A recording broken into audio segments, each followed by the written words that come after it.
Well, the minutes of the monetary policy meeting are with us, and there is consensus among members to support growth.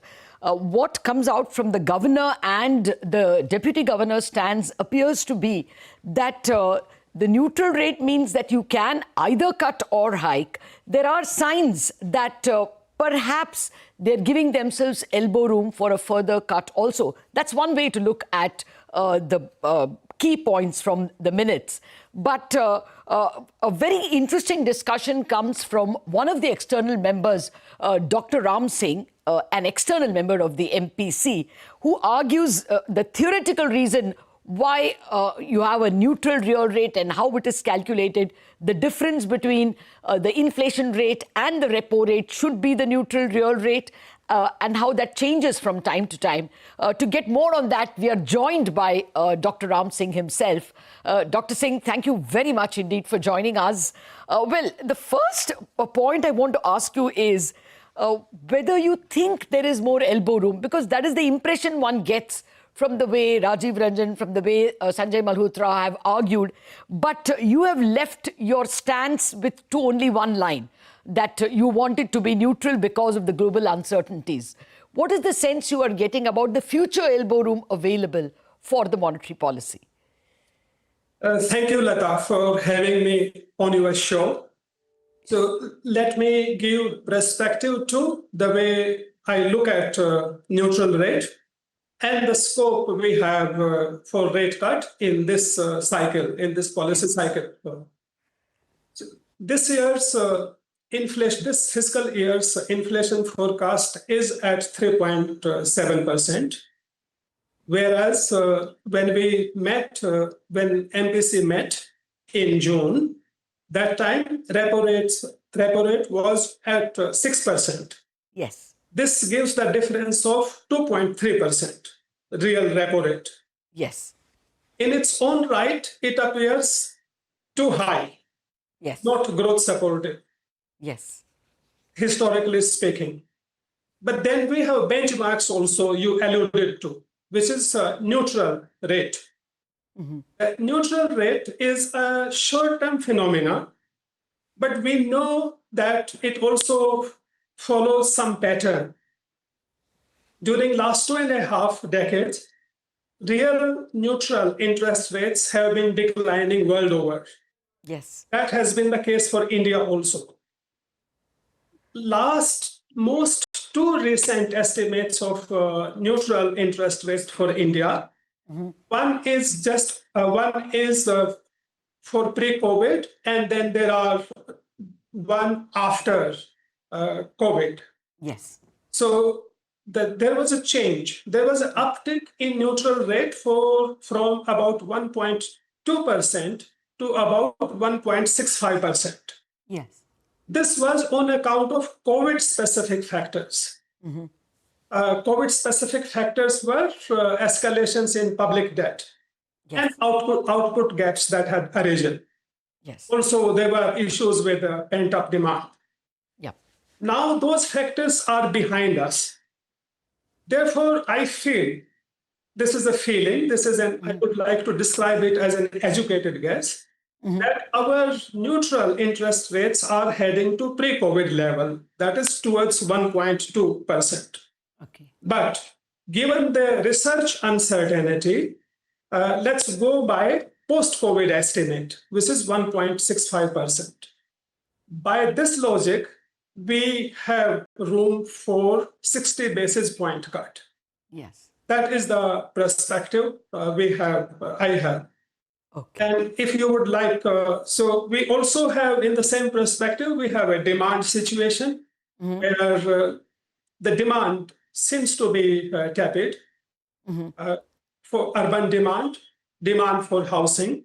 And we also see very little uptake in private investment, whichever way look at private capex, either as a ratio of net surplus or we look at debt to equity ratio, there, mm-hmm, seems to be the case for supporting demand. So we have scope, ample scope, and there's a need. And therefore, this is the rationale for... Okay, fair point, sir. Fair point, sir. Going forward, what do you think should govern the MPC's decision making? If inflation were to undershoot, would you have greater confidence in cutting or desire to cut? Or will you be more wanting to cut if growth undershoots? We will watch out for both. Inflation is the first number we look at. Yes. And our stance, change stance to neutral territory, it does not take out the options that are there in accommodative stance. It just adds one bit, one more dimension, one more degree of freedom to our decision making. But if inflation turns out to be below what we are expecting it to be, that will strengthen the case for, that will open the room for rate cut. If there are signs on growth front, that will also be a consideration in my view.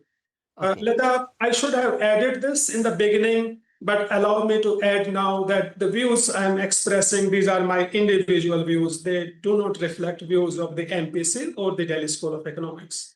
Of course, sir. Point taken. The other point that keeps coming, the repo rate is meant to be, the monetary policy framework requires the overnight rate to be the operative rate as the repo rate. But we have seen that the overnight rate is way below the repo rate. Is that a bother for you? Do you feel that it should converge with the repo rate?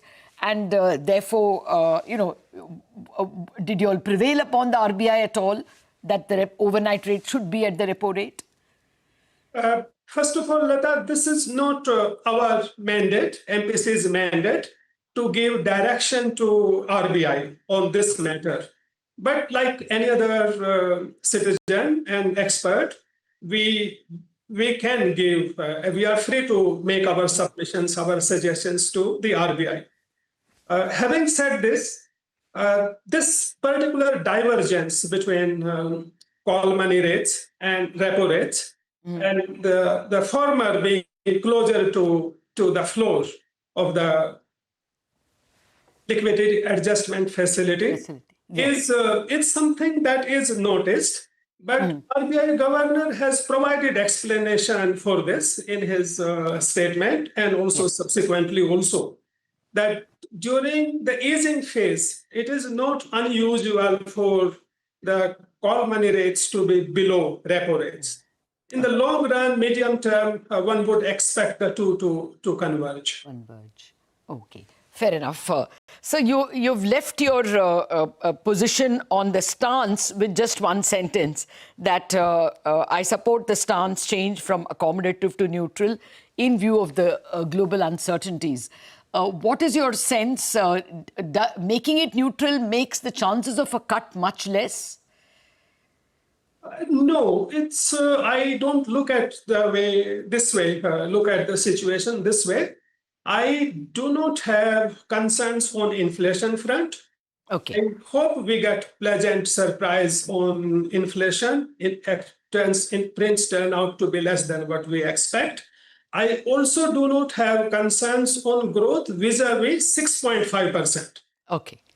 But there are concerns only on two counts.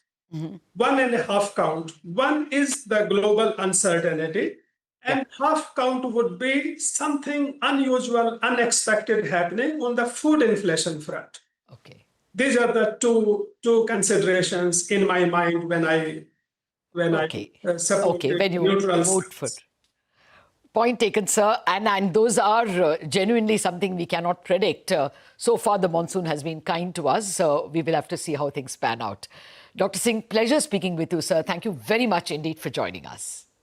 It was my pleasure too. Thank you, Latha. Thanks again. Bye. Okay.